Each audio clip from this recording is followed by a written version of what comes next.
Welcome to This Explainer. Today, we're diving into a pretty wild story how a shiny chunk of metal, literally forged in exploding stars, ended up completely rewiring human psychology and creating the very concept of money.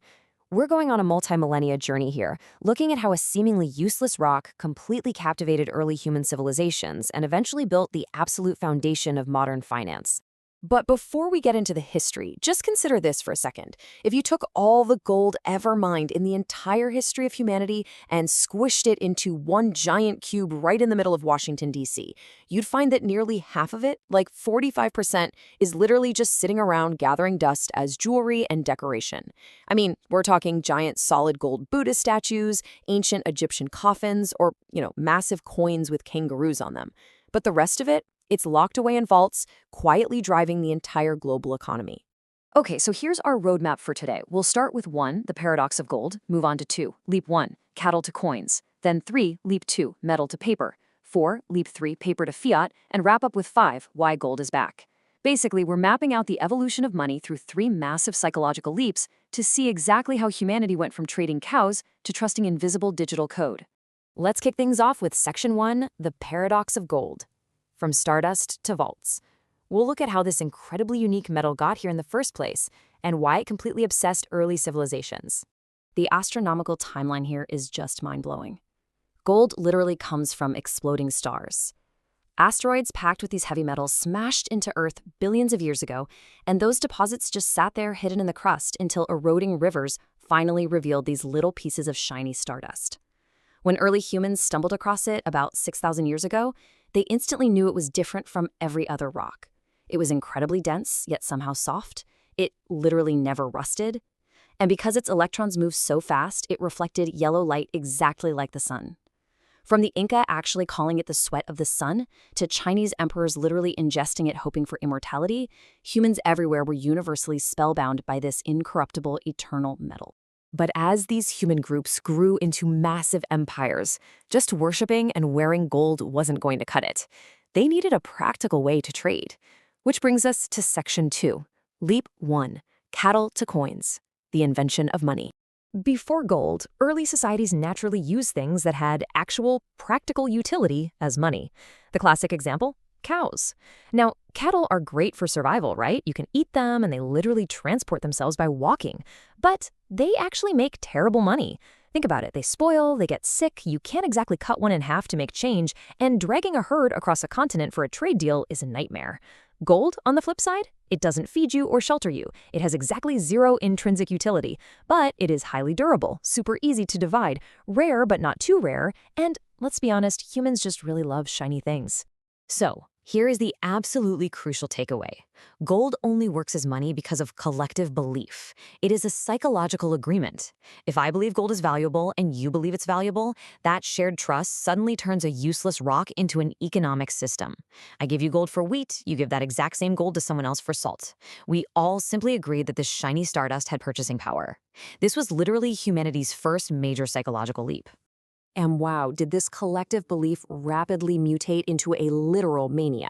Entire European empires were driven completely mad by it. There's this quote from a Spanish conqueror that hits the nail on the head. "We suffer from a disease of the heart that can only be cured by gold." When the Spanish showed up and met the Aztecs in 1519, they found a society using gold purely for decoration and worship, not as currency. Well, the Spanish, completely infected by this disease of the heart, ended up massacring the Aztecs, melting down their sacred statues into standardized coins, and kicking off centuries of brutal global conquest.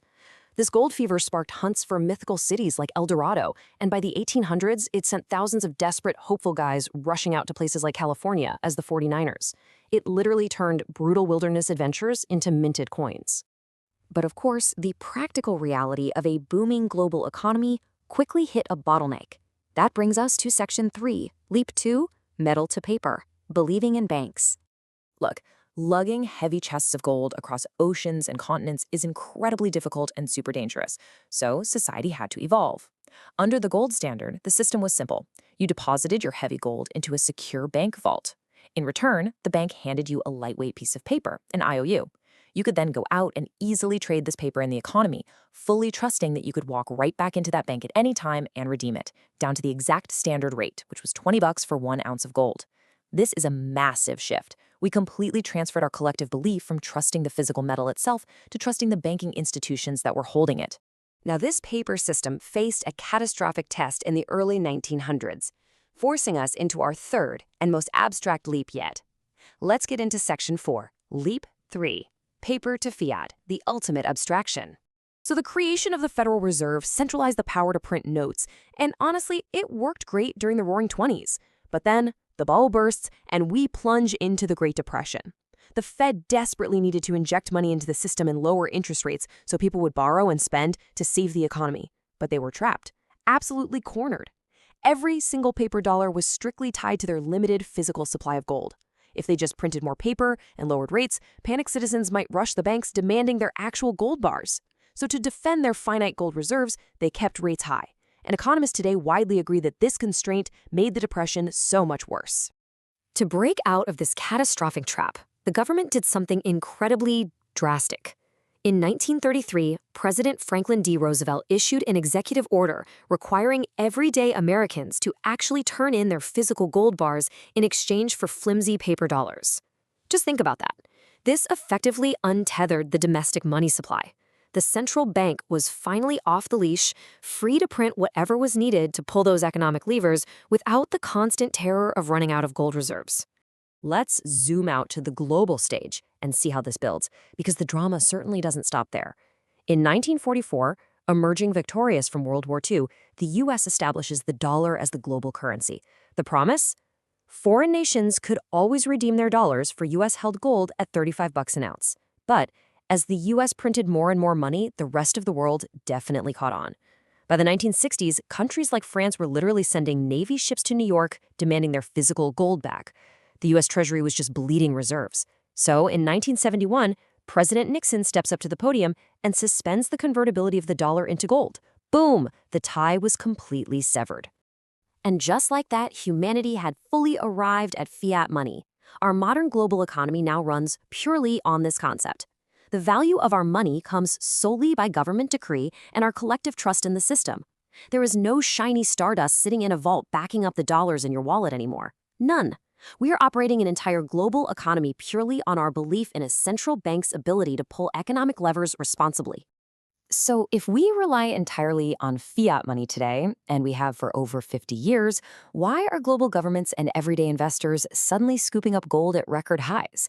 Let's dive into Section 5, Why Gold is Back, Reverting the Leaps. Well, first off, it's worth pointing out that the gold never actually left. Thousands of tons of it are still sitting there, quietly gathering dust 50 feet deep in the Manhattan bedrock and heavily guarded down in Fort Knox. It's the ultimate just-in-case reserve. But history shows us a really clear pattern. When trust in the fiat system starts to wobble, human psychology instinctively hits reverse. When people are staring down high inflation, or when political actions, things like new trade tariffs or sharp political critiques aimed at the Federal Reserve's management, start dominating the headlines, it causes a lot of public trepidation. The psychological bargain we struck with fiat money requires immense, unwavering trust in our institutions, and when that trust shows cracks, people immediately look for the exit. They flee the centralized fiat system for assets that central banks can't just print on a whim, and they tend to turn in one of two directions. Either they go back to the ancient, battle-tested safety of physical gold, relying on thousands of years of history and tangible stardust. Or they test out modern equivalents, like Bitcoin, the so-called new gold, which relies on decentralized digital code. But what both of these have in common is their complete independence from central governments. Ultimately, this whole story comes down to the fragility of belief. We've taken these massive, incredible leaps, from trading cattle to trusting invisible decrees from central banks, to build the most complex global economy in human history. But it leaves us with this final, genuinely provocative thought for our explainer today. No matter how advanced, how digital, or how abstract our economy becomes, will human psychology always demand a shiny backup plan for when trust inevitably fades? Keep that in mind the next time you look at a simple piece of gold.